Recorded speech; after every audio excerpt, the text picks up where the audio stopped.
Hello everyone. In this video we see about relationship between the tensile properties. First one is introduction. What is tensile? Tensile means a pulling force. Consider one material which is pulled from both the ends. It experiences tensile stress. It is performed using a universal testing machine which is nothing but UTM. From the stress strain curve, we determine yield strength, ultimate tensile strength, which is UTS, elastic modulus, ductility, toughness, resilience. From the engineering stress strain curve, the basic concept is about what is elastic region, yield point, plastic region, necking region, fracture point.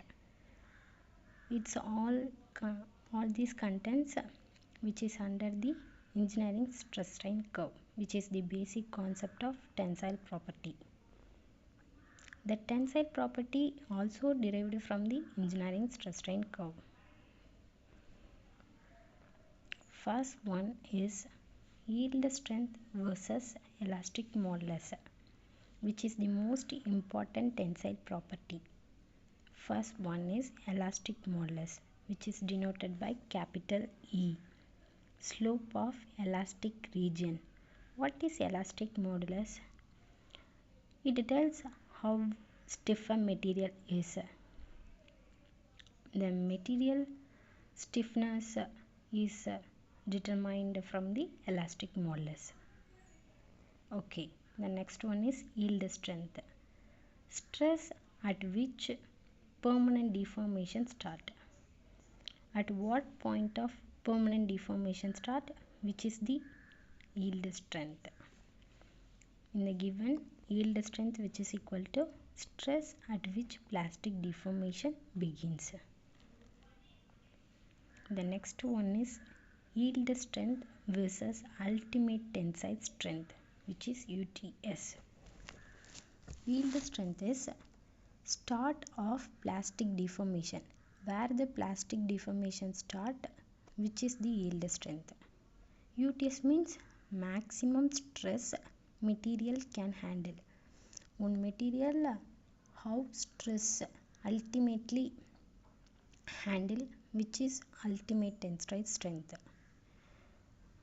That's why UTS is always greater than yield strength, because UTS can handle maximum stress. This relationship between yield versus ultimate tensile strength is, if the gap between yield strength and UTS is large, good strain hardening. Strain hardening is good. If both are close, low strain hardening. Strength versus ductility. In this one part, we have inverse relationship. We have higher strength, lower ductility. Higher ductility, lower strength, inversely proportional. The reason behind it, strain hardening increases strength but reduces ability to deform. What is strength? Ability to resist deformation. What is ductility? Ability to stretch before breaking or deformation. When strength increases, in the previous part we saw about when strength is increases, ductility usually one decreases, which is inversely proportional. The next one is strength versus toughness. What is strength? In the previous slide we saw about what is strength, ability to resist deformation. Toughness means ability to absorb energy before breaking. Ability to absorb energy before breaking. Okay. In this strength versus toughness, we had a relationship of toughness depends on both strength and ductility. Toughness always depends on strength and ductility. Material must have high strength, high ductility because it is a dependent of toughness.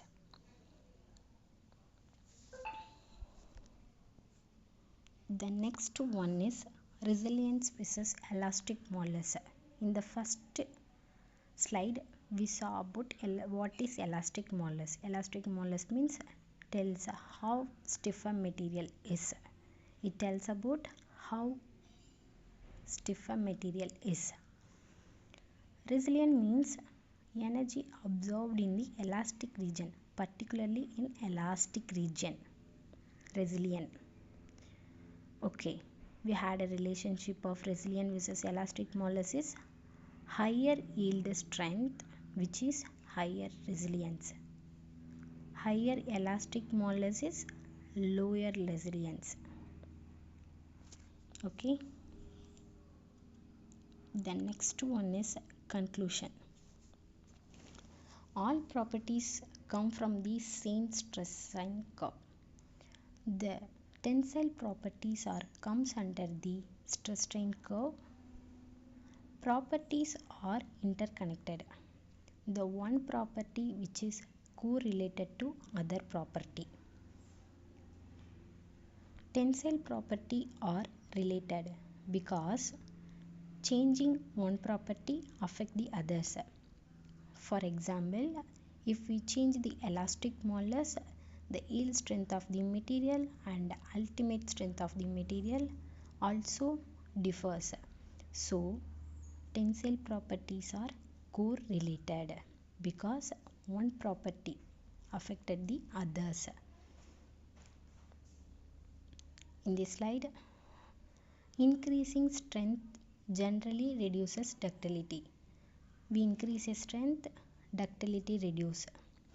Toughness requires balance of both strength and ductility. Toughness requires a balance of both strength and ductility.